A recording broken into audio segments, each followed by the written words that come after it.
If you're 55 years old and you have saved $500,000 for your retirement, then there's a very high probability that you don't need to work until you're 67 years old. Sure, there are a lot of things that are going to determine when you can actually retire. But if you have a $500,000 head start, then your retirement planning becomes much easier. In other videos throughout this series, our sample couple has typically had to work until they were 67 years old. And in some cases, depending on how much they actually had saved, they needed to triple their current savings rate just to retire at 67. But if you have $500,000 working for you now at age 55, then you're on a relatively easy path to retiring at 65. In this video, we're going to get into the retirement planning process for someone that's 55 years old and that has that $500,000 set aside. And I'm going to show you how you are only about 10 years away from your working days being over. Stay tuned.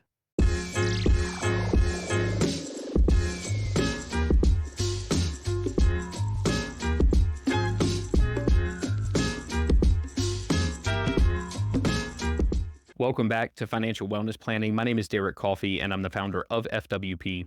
And if you have made it to age 55 and you have a $500,000 set aside for your retirement, then you're well on your way to being able to retire by the time you're eligible for Medicare. Not only can you plan to retire at 65, you could make it there without having to make any changes to your current lifestyle. Now, before we can get into the retirement planning process for our sample couple, we need to go over their current situation. If you've watched any of the other videos in this series, then you've seen our sample couple before. Our sample couple brings in $130,000 each year. Their living expenses every single month is $5,000. They have $500,000 saved for their retirement, and they're also eligible for a 5% dollar for dollar match. If we look out into their retirement, their Social Security benefit is $2,000 per person at their full retirement ages. With them being 55, their full retirement age is going to be 67. Their needs-based spending in retirement is going to be $4,000 a month, or basically what they bring in from Social Security. So now that we've laid the groundwork for our sample couple, we can start building their retirement plan. Now, what you see on your screen is what would happen if our sample couple decided to retire at 62. They have a 78% chance of their plan succeeding. And the reason that I want to point this out is because in the video that we posted last week, where it was a 55-year-old couple with $250,000 saved, they only had a 17% chance of succeeding if they decided to retire at age 62. So that doubling of the retirement savings at age 55 is what opens up all of these opportunities for our sample couple. Now, I personally like to see this number over 90%. So there are some things we're going to do to their plan to get them to that point. So the first thing that we're going to do is we're going to increase their retirement age. So if we bump them both to 65 and change nothing about their lifestyle, meaning they keep contributing the 5%, they keep receiving the 5% dollar for dollar match from their employer, their chances of success go up to 96%. This is perfect. There is nothing more for them to do except work for 10 more years, and they're set. They can live a very comfortable retirement. Now, when we look at cash flows, they're going to have $3,000 per month that they can spend on whatever they want to spend it on now.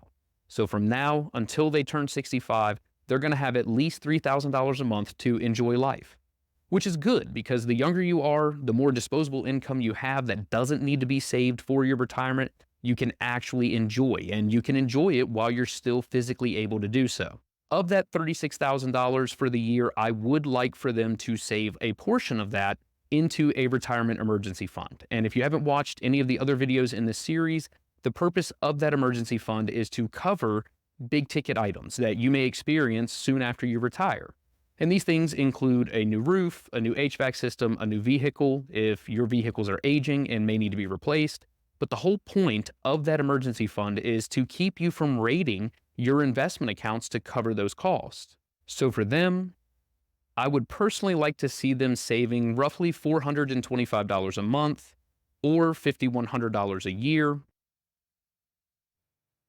If they're putting away the $5,100, the chances of their plan succeeding increases to 98%. Now, in this situation, we have covered all of their living expenses. We have set aside $50,000 for their retirement emergency fund, and they have a 2% chance of running out of money in retirement. This is the perfect situation. They have ample income to spend while they're still working. They're still going to have ample income to spend when they're retired. So if we go back to the cash flows, we move this over to their retirement date. They have $105,544 coming in.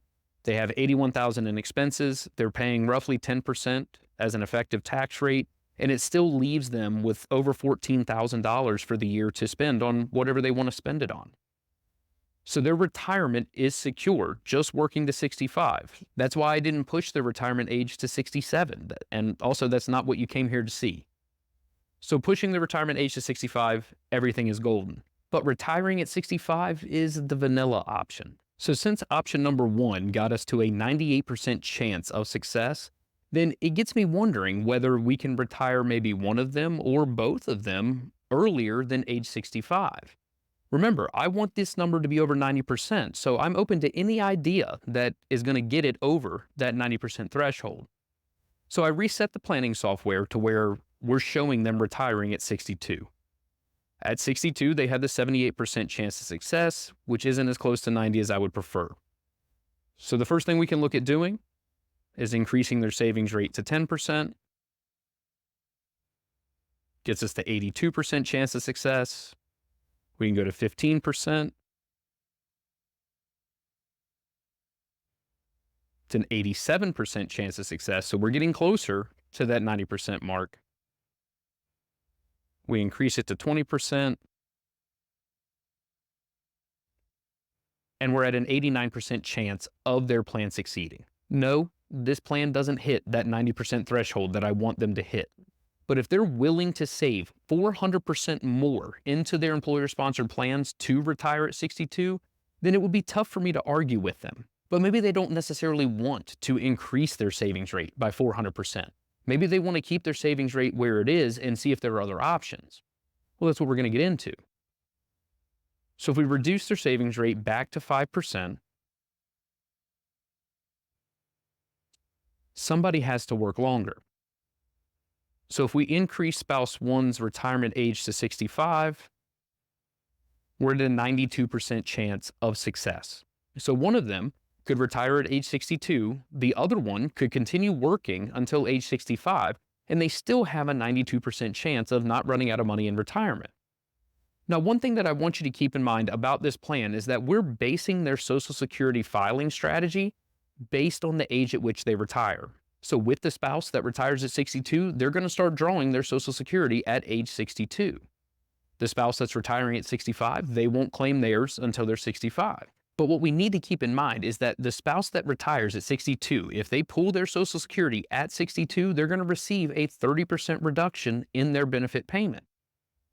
So with the amount of money that they have saved and keeping in mind that spouse number 1 is going to continue working until age 65, we may be able to tinker with their Social Security filing strategy and increase their chances.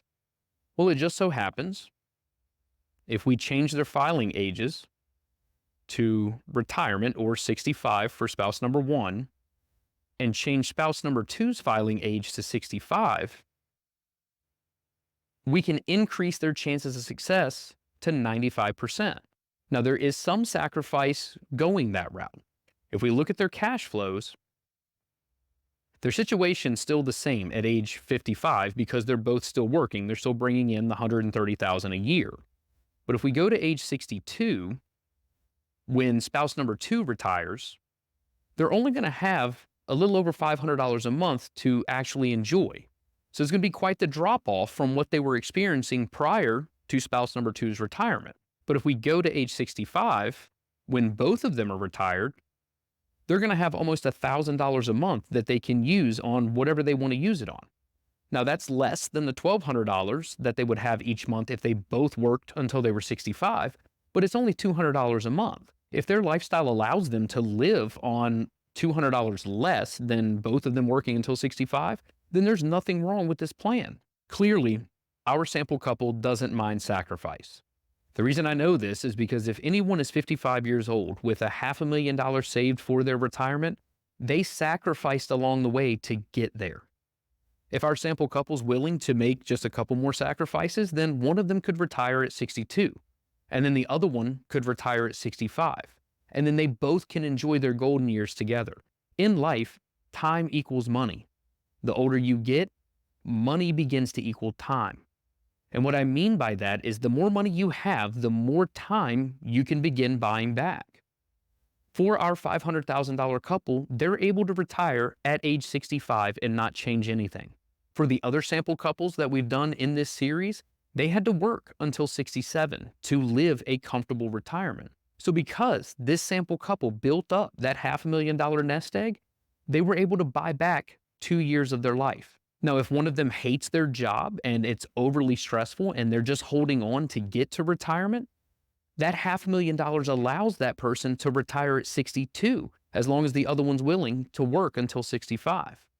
So not only did the 62-year-old buy back 5 years of their life, they may have added years to the end of their life because they were able to leave that high-stress job. This is the importance of prioritizing your retirement savings. I want to thank you so much for tuning in. If this video or any of the other videos that I have put out has provided you value, then hit that subscribe button.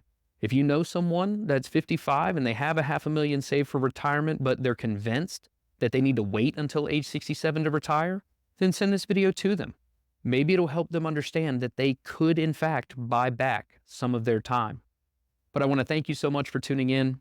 I'll talk to you soon.